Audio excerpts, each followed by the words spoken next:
Stefon Diggs did get traded to the Houston Texans, man. In return, so let's see, Diggs along with a 6th-round pick from this year, 5th-round pick for next year, and in return, Bills got 2nd-round pick for next year's draft, which would be the Vikings pick also, which they got via trade when the Vikings and Texans did something together. Okay. Yeah.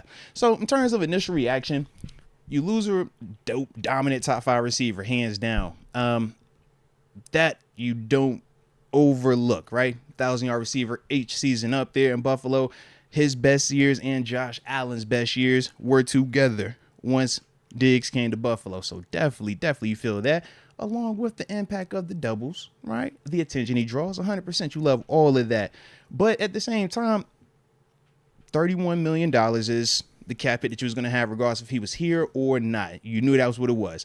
But now you don't have to worry about the remaining 3 years of this deal in terms of the money with So they're that. taking on that dead cap this year. Yeah, so they're $31 million. They're going to take it on this year. Clean cut, get rid of it. They could have waited a month and did the post-June cut, and then it would only been 8 this year, and then they could have split it up between the two. No way. But they just want us to take it all right now and get it over with. Wow. So it's a clean, you take the 31, it is what it is. Now, in terms of the draft for the Bills, we say this is a wide receiver loaded draft each and every year.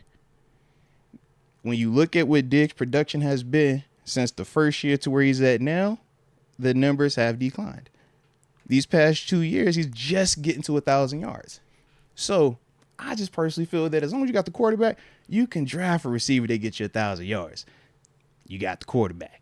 They got Josh, and that's kind of the thought process with it. But 100%, I mean, Diggs is a dope player. We ain't going to act like he's not.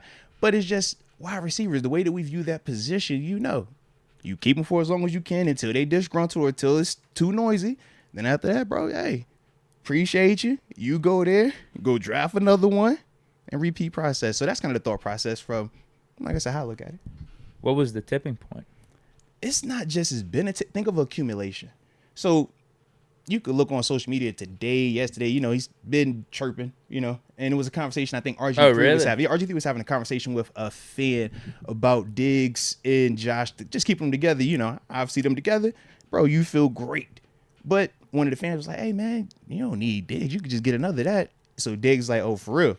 And almost then probably like AB, so then like an hour or two later, AB did the exact same thing here. He said, trade me then. Because then a fan or someone tweet out like, Steelers don't need AB. Don't need AB. And he was like, all right. So we kind of like, I get it. It's almost the exact same scenario because we traded AB and we took on like that 20 million so you heard, cap hit for 1 year. At the beginning when I said, you know how it goes? That's what I was referencing, because at the end of the day, what did we all say with that happen? You would much rather have 7. Absolutely. That's how you feel in Buffalo. Take Josh Allen over Diggs any day of the week.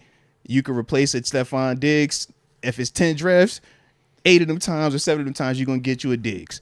How many of them times you can get a Josh Allen? Yeah. And that's the reality of it, bro. You definitely have uncertainty at the receiver position for this season. You don't know how the chemistry is going to be with whoever you draft and even who you have in-house. Because didn't they pick up Curtis Samuel? Yeah, so they brought in Curtis Samuel. Khalil Shakir is the draft pick, but Dalton Kincaid and Dawson Knox. So it's like, James Cook, you got all your weapons still that you want. But you do got to replace Diggs. Because whether you're talking 1,000 yards or just the attention, and that's where you're looking at the draft.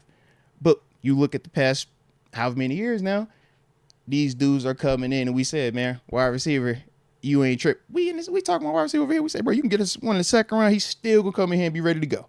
Yeah. What it comes down to is Allen's just got to elevate. Yeah. That's really it. Because Mahomes has been able to do it without Tyreek Hill. And we do classify Allen in that stratosphere. Now, I think Mahomes has probably separated himself from everyone in the league at this point, but we know Allen's top 3, top 4. This is how I look at it. 2 of his playoff losses have come to the Super Bowl champ.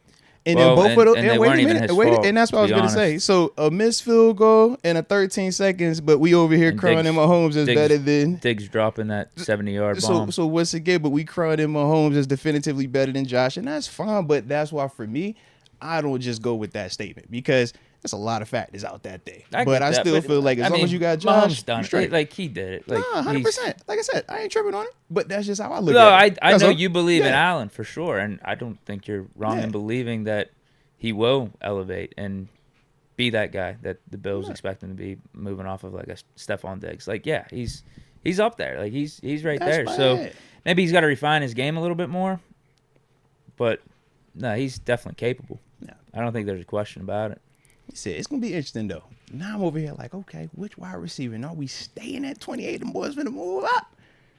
You're a double agent now. Oh, hey man, we're not in the wide receiver market over here anymore. We're looking for centers. All right, we're looking for quarters. No, we're definitely looking for. We don't want a receiver. We don't need. You said just no receiver in the first round. You said no receiver in the first round. Well, we hunt receivers in Buffalo. Listen, we about to get us one. I saw some report that was out there stating that Omar Khan and the Steelers don't want to be forced into taking a center in the first round. So they're going to have to sign something soon. Yeah, something's going to have to happen between now and the draft. But if that's the case, then receiver in the first round is definitely now you want to receive in the first round. Absolutely. Cornerback's in play. Now Deke want to receive in the first round. Do y'all see this? This is crazy. Deke ain't care about no wide receiver no first round. Now all of a sudden Deke is like, yeah, we signed a city. We definitely get us a receiver in the first round. That's maybe crazy. Brian Thomas. Look, I'll be surprised if, but I want to see if Buffalo really go sit or they go move up. But either way, where do they draft? Honestly, they're that at 28 right now. A good trade right there. Yeah, they're at 28 right now, bro. Steelers and Bills. Bills give Steelers like second round pick or something like that. Nah. They give us that. I want another pick this year. But I know Bills probably wouldn't want to give up their second round pick. Nah. And like I said, man, this is a big in terms of just cap. That Commanders one makes too much sense. I like that. Yeah. That the one that someone suggested we move. Oh yeah, back to trade to back to get the picks. Heck yeah. Yeah, those 2 second round Heck picks. yeah. That wouldn't be terrible. Heck yeah. But if we do trade for a center, sign some type of center, we got to be looking at receiver first round. No, you don't want no receiver in the first round, bro. We got a lot of other needs than wide receiver. We are not receiver, worried about wide center, receiver, bro. No, it's corner. not. No. I think those are the top 3. What right tackle? You don't care about tackle no more? I mean, you don't no? Yeah, that's in there. Maybe that's top 4. You good at linebacker? That might be over corner. You don't care about your inside linebacker? I think there's better corners out there we could sign than centers. As the draft goes? Yeah. No, just even now. Oh, yeah. Right now. We get away with signing to do the corner. So actually, you're right. I would go top 3 is the center, right tackle, and linebacker. Receiver. You don't care about wide receiver, bro. You don't care about wide receiver. Corner. You don't care about wide receiver, I said bro. no matter what, we need to take a receiver in the first 2 rounds. You don't care about wide receiver like that, I did say that. Bro. I would prefer being in the second round as is right now. Let's take that center. So look, set it and forget it. We'll take a wide receiver in the second round. Buffalo will take a wide receiver in the first. All right, and there you have it. That's fine if we don't pick up a center between now and the draft. That's fine because we have to pick Jackson Powers Johnson or whoever the Steelers prefer. I would agree.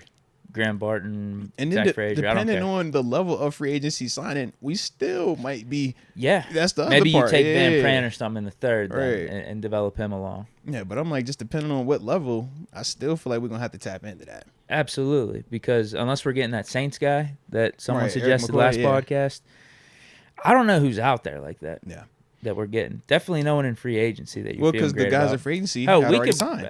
It wouldn't even be the worst idea to bring back Mason Cool for something cheap.